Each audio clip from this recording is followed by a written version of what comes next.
sous-préfète, je l'ai recrutée où je pouvais. J'avais pas le choix. Comme Flo, la première fois qu'elle s'était fait embaucher dans un grand resto. Hein. Alors elle dit, alors qu'est-ce que vous prenez comme apéro? Ah oui. Oh, elle dit, excusez-moi. Et puis elle commence la lettre, on dit, bon, quand t'écris à la sous-préfète, tu dis, Madame la sous-préfète, elle lui met, bonjour Madame la sous-préfète. L'autre, elle a rigolé, ça l'a fait rire, bon, parce qu'elle a des enfants, elle a compris. Elle n'a pas voulu, mais enfin, bon.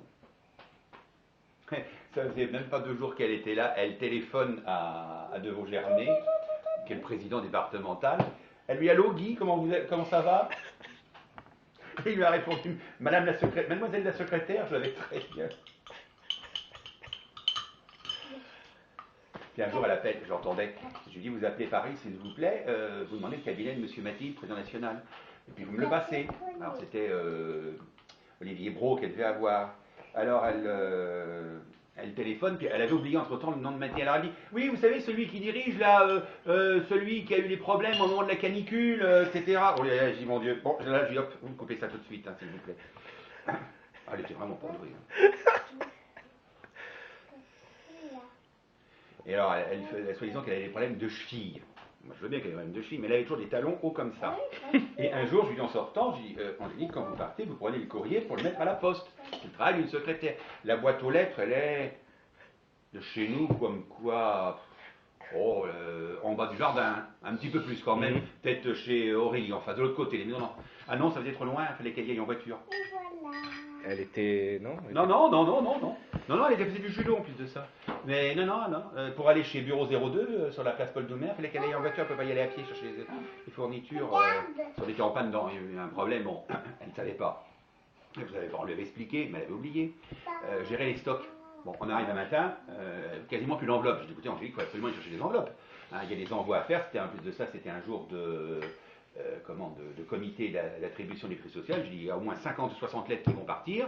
On les envoie en plus de ça en double, pour les envoyer aux travailleurs sociaux. Donc il faut absolument qu'on ait des enveloppes. Vous allez vite aller chercher des enveloppes à Fenêtre, chez Bureau 02, c'est là au bout de l'avenue. Alors, quoi, ça fait peut-être 100 mètres, 150 mètres, vraiment à tout casser, il n'y en a pour même pas 5 minutes à pied. Ah ben non, il fallait qu'elle prenne sa voiture. Je dis, le temps de la dégarer et de retrouver une autre place, vous allez mettre plus de temps que d'aller à pied. J'allais dire, ouais. Non. Alors elle est allée, elle a pris sa voiture.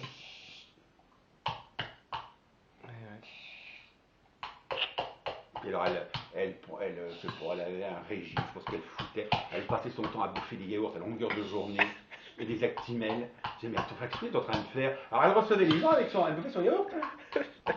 Un jour, Daniel Aubin, qui est la directrice de CRS, vient la voir et lui dit, elle avait un truc à lui demander. Bah, lui, vous voyez quand même arrêter de manger votre yaourt pour me répondre. Hein, pour me répondre la bouche pleine de yaourt, pas très élégant. Hein.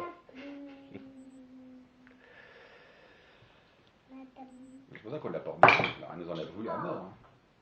Hein. J'étais le vilain président qui ne voulait pas la renouveler, qui était méchant avec elle. Alors, le dernier jour, d'ailleurs, elle nous a fait une entourloupe. L'avant-dernier jour où elle devait travailler, elle arrive le matin. Alors, depuis 2 mois, elle chouinait tous les matins. Elle était là en train de chouiner. Bon. Elle ne trouvait pas de boulot et tout. Alors, en plus de ça, quand même été bon. Elle nous a donné des adresses auxquelles elle n'a pas téléphoné en plus. Bon, c'est tout. Elle arrive le matin, elle dit, oh là là, j'ai mal au ventre, je me sens pas bien. Elle est partie, on ne l'a pas revue. Mais elle avait tout préparé, parce qu'elle avait déjà préparé pour l'enveloppe pour rendre ses clés et tout. Les 2 derniers jours, elle nous a planté là, la veille d'un comité en plus. Ah non, mais c'était un cadeau, Angélique. Ah ben elle a dit, ne veulent pas me garder. Ah ben non, elle s'est vengée d'ailleurs. Hein. Ouais. Attention, Carla, tu vas risques de te blesser. Elle l'avait dit d'ailleurs à ceux d'en bas, bénévoles d'en bas, de toute façon je vais les emmerder les 2 derniers mois, parce que quand on lui a dit qu'on ne reprendrait pas, son contrat de 6 mois n'était pas renouvelé, on ne pouvait pas la renouveler, elle faisait du bévue sur bévue. En principe, votre secrétaire, ça doit aussi gérer les stocks de timbres, ça doit gérer le papier, tout ça. Ah si, ce qui l'intéressait, c'était pianoter sur l'ordinateur. Ça, alors là, elle adorait ça. Elle passait son temps à ça. Et elle travaillait bien. Sur l'ordinateur, elle n'était pas trop mauvaise. Non, elle savait bien gérer. Sauf l'orthographe. Il ne fallait pas lui faire des lettres parce que là, c'était une horreur. Il y a une lettre, je vais faire 11 fois. Je dis, écoute, on n'écrit pas, Angélique, on n'écrit pas à un ministre, bonjour monsieur le ministre. On dit, monsieur le ministre, et veuillez agréer, monsieur le ministre, expression de mes respectueuses salutations. On n'écrit pas, je te serre la main, à bientôt, hein, ou je t'embrasse sur les 2 joues. Ah, mais elle en a fait, fallait voir. Fallait voir comment elle était. Oh, la petite Cola maintenant, elle est gentille, On mais va regarder bon, ça. elle était un peu Tu veux timide au pas ces début. petits mais là, ça verres-là, se passe bien. Alex? Celle Tu veux pas ces qui petits louche. verres-là? Oui, celle qui louche là. Oh, elle est gentille. Hein, Elle est gentille, Alex? puis elle n'hésite pas. L'autre, c'était 4h30, à 4h25, elle commençait déjà à payer bagages. Hein. Travail terminé ou pas terminé, foutez le camp. Hein. J'étais en train de lui dire une lettre. Allez, monsieur, il est 4h25, on arrête. Hein. Elle dit, on faut terminer la lettre, hein, elle doit partir d'urgence. Bon, c'est moi qui l'ai terminée. Tandis que là, la petite, elle n'hésite pas à arriver même un peu plus tôt le matin. Là, pour le comité de de mercredi, elle est arrivée. Je lui ai dit, le comité, c'est 9h, bon, tout est prêt. Elle m'a dit, oui, le mardi, j'avais vérifié avec elle, tout était prêt, nickel, elle avait bien compris comment il fallait faire. Mais le mercredi matin, elle est arrivée à 8h30 en disant, vous savez, si vous avez besoin de quoi que ce soit, je suis là, vous inquiétez pas. Puis l'autre soir, bon, bah, il y avait tout le courrier à faire, il y avait beaucoup de lettres à faire. C'était les remerciements de la quête et tout ça. Il y avait quand même plus de 200 lettres à terminer. Elle est restée jusqu'à 6h, hein, elle n'a pas hésité. On m'a dit, bah écoutez, vous aurez 1h30 à rattraper, c'est tout. Non, papy fait sa sieste.